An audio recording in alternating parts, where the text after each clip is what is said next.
এক ডাক্তার খুব দ্রুত গতিতে হাসপাতালে প্রবেশ করলেন। তাকে একটি শিশুর জরুরি অপারেশনের জন্য ডাকা হয়েছিল। শিশুর বাবা ডাক্তারকে দেখা মাত্রই রাগে চিৎকার করে উঠলেন, আপনার আসতে এত দেরি হলো? আপনি কি জানেন না আমার ছেলের জীবন বিপন্ন? আপনাদের কি কোনো দায়িত্ববোধ নেই? ডাক্তার শান্তভাবে একটু হেসে বললেন, দুঃখিত, আমি হাসপাতালে ছিলাম না। খবর পাওয়ার পর যত দ্রুত সম্ভব চলে এসেছি।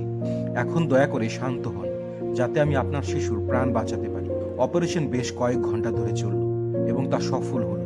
ডাক্তার বাইরে এসে বললেন, আপনার ছেলে এখন বিপদমুক্ত।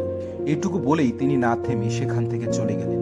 সে লোকটি পাশে দাঁড়িয়ে থাকা নার্সকে বললেন, কত অহংকারী ডাক্তার, 2 মিনিট দাঁড়িয়ে কথা পর্যন্ত বললেন না।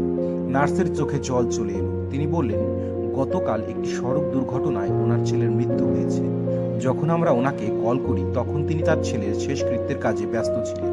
তিনি সেখান থেকে উঠে আপনার শিশুর জীবন বাঁচাতে এসেছেন এবং এখন আবার নিজের ছেলের শেষকৃত্যে ফিরে যাচ্ছে। বাবা স্তব্ধ হয়ে গেলেন। লজ্জায় তার মাথা নত হয়ে গেল। মোরাল অফ দ্য স্টোরি হল, এই গল্পটি আমাদের শেখায় যে কারো পরিস্থিতি না জেনে তাকে কখনো বিচার করবেন না। প্রতিটি মানুষই তার জীবনের কোনো না কোনো লড়াই লড়ছে। হতে পারে বাইরে থেকে অনেক শক্ত দেখাচ্ছে, কিন্তু ভেতর থেকে হয়তো সে ভেঙে চুরমার হয়ে গেছে।